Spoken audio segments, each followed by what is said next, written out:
true and scary. Thank you for listening to us on this outlet. We are very excited about the new year.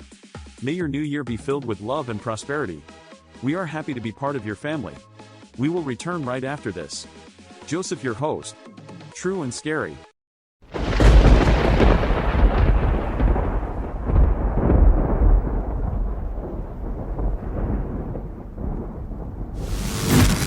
Elizabeth Báthory, a Hungarian countess who is believed to have tortured and killed hundreds of young women in the 16th and 17th centuries.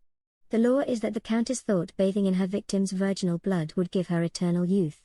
Oil painting of Báthory in an ornate gown, holding a handkerchief. According to National Geographic, some witnesses estimated her body count at more than 600. Yet the countess was never convicted, and her husband could not be prosecuted from his grave. Instead, 4 of Báthory's servants were convicted of violence against young women in her castles. The countess, meanwhile, remained locked in her spacious jail until she died in 1614, at the age of 54. Mary Beth Tinning, whose 9 children died suspiciously under her care in New York during the 1970s. It is believed she poisoned them over a span of several years.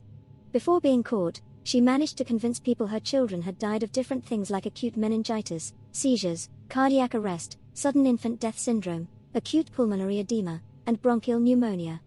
Mary Beth appearing in court in handcuffs. Bettman Archive. According to the Associated Press, under questioning by state police investigators in early 1986, she admitted to smothering the girl, her 9th child, Tammy Lynn, as well as 2 of her sons. Prosecutors indicted her for the 3 deaths, with the lone conviction coming in the case of Tammy Lynn's killing. Stacey Caster, a convicted murderer from Wheatsport, New York who killed her husband with antifreeze, attempted to kill her daughter with crushed pills mixed into a drink and was also suspected of killing her first husband in the 2000s.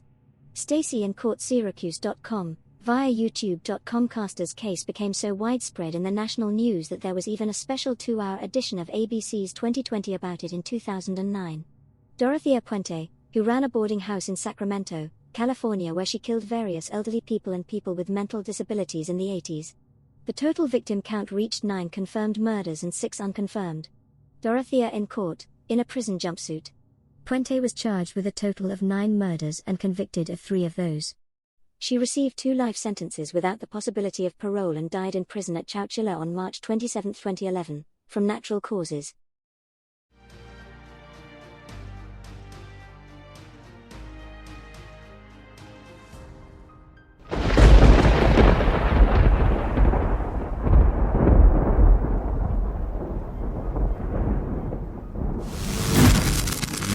Unveiling captivating tales that will leave you intrigued. Introducing Story Tidbits hosted by Joseph, providing you with true and spine-chilling narratives. Brace yourself for a thrilling journey into the depths of the unknown, as we delve into the realm of the mysterious. Join us in uncovering the untold stories that will send shivers down your spine. Stay tuned for our gripping episodes that will keep you on the edge of your seat. Warning: graphic and disturbing content ahead, including mentions of sexual assault, abuse, and murder. Tilly Klimek, who claimed to have precognitive dreams predicting her victims' deaths. She is believed to have poisoned and killed 3 husbands as well as neighborhood children in Chicago during the 1920s along with an accomplice.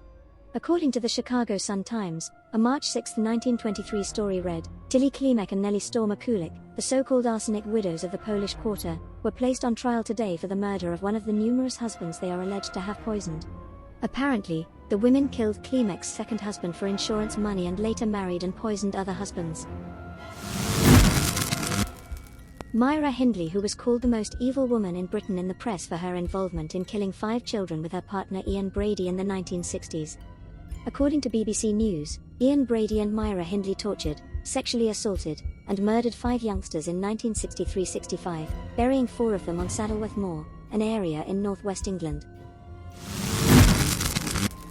Carla Homolka, a serial killer who acted as an accomplice with her husband Paul Bernardo, also a serial killer, in the rapes and murders of at least 3 teenagers, including her own sister from 1990 to 1992. According to CBC News, Bernardo was convicted in 1995 of the kidnapping, raping, and murdering of Southern Ontario teenagers Kristen French and Leslie Mahaffey. Homolka portrayed herself as the innocent victim of a murderous monster. She struck a deal with prosecutors, later dubbed the deal with the devil, and pleaded guilty to manslaughter in the deaths in exchange for a 12-year prison sentence. But videotapes of the crimes, found after the plea bargain, showed her to be a more active participant. Public outrage about Homolka's sentence had barely cooled by the time of her extremely high-profile release from prison in 2005.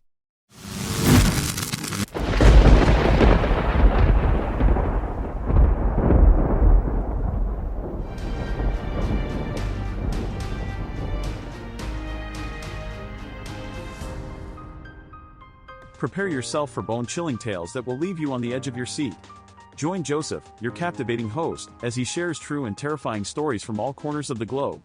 Brace yourself for an unforgettable journey into the depths of fear and the unknown.